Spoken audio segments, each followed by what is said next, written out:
মধ্যপ্রাচ্যের ভূ রাজনীতিতে এখন কেবলই যুদ্ধের দামামা।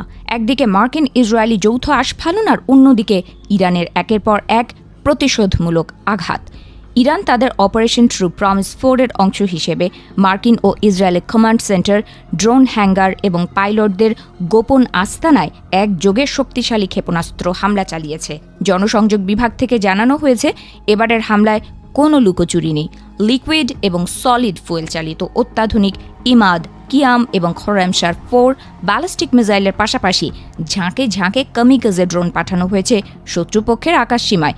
এই বিশাল সমরাস্ত্র বহন নিখুঁত নিশানায় মার্কিন জায়নবাদী বাহিনীর তথাকথিত সুরক্ষিত দুর্গগুলোকে মুহূর্তের মধ্যে ধ্বংসস্তূপে পরিণত করেছে। শুধু আকাশপথে ড্রোন ও মিসাইল ছোড়া নয়, ইরান দাবি করেছে যে তাদের এই আঘাত সরাসরি গিয়ে লেগেছে আমেরিকার 5টি গুরুত্বপূর্ণ সামরিক ঘাঁটিতে। এর পাশাপাশি ইসরায়েল অধিকৃত অঞ্চলের হাইফা বে, কিরিয়াত শমোনা, তেল আবিব এবং দিমোনার মতো স্পর্শকাতর এলাকাগুলোতেও চালানো হয়েছে বৃষ্টির মতো হামলা। দক্ষিণ থেকে উত্তর পুরো ইসরায়েল এখন ইরানি মিসাইলের লক্ষ্যবস্তুতে পরিণত হয়েছে। ইরানের বিবৃতিতে আরও জানানো হয়েছে যে এই সম্মিলিত ও বহুমুখী হামলাটি শুরু হয়েছিল গত রাত থেকে এবং এটি এখনও অব্যাহত রয়েছে। একের পর এক পর্যায়ক্রমে এই মিসাইলগুলো তাদের লক্ষ্যবস্তুতে আঘাত হানছে।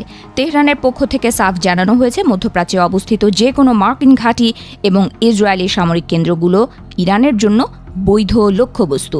যুদ্ধের ময়দানে যখন ক্ষেপণাস্ত্রের গর্জন, ঠিক তখনই ইরান সরব হয়েছে মানবতার প্রশ্নে। তেহরান সম্প্রতি কুয়েতের একটি পানি শোধন কেন্দ্রে ইসরায়েলি হামলার তীব্র নিন্দা জানিয়েছে। তেহরানের মতে সাধারণ মানুষের সুপেয় পানির উৎসে এই হামলা কেবল অমানবিক নয়, বরং এটি জায়নবাদী দখলদারদের চরম নৈতিক অবক্ষয় এবং নীচতার প্রমাণ। পশ্চিম এশিয়ার দেশগুলোর প্রতি এক বিশেষ বার্তায় ইরান বলেছে, মার্কিন জায়নবাদী চক্র এই অঞ্চলকে অস্থিতিশীল করার জন্য গভীর ষড়যন্ত্রে লিপ্ত। এই বিপজ্জনক ফিতনা থেকে বাঁচতে এবং নিজেদের সার্বভৌমত্ব রক্ষা করতে তারা আঞ্চলিক দেশগুলোকে সজাগ ও ঐক্যবদ্ধ থাকার আহ্বান জানিয়েছে। 28 ফেব্রুয়ারি থেকে ইরান লক্ষ্য করে নতুন করে বিমান হামলা শুরু করে যুক্তরাষ্ট্র ও ইসরায়েল। সেই উস্কানির পাল্টা জবাব দিতেই ইরান শুরু করে অপারেশন ট্রু প্রমিস 4। 1 মাস ধরে চলা এই সংঘাত এখন 87তম ঢেউয়ে এসে দাঁড়িয়েছে, যেখানে ইরান প্রতি মুহূর্তে তাদের সামরিক শ্রেষ্ঠত্ব প্রমাণের চেষ্টা চালাচ্ছে।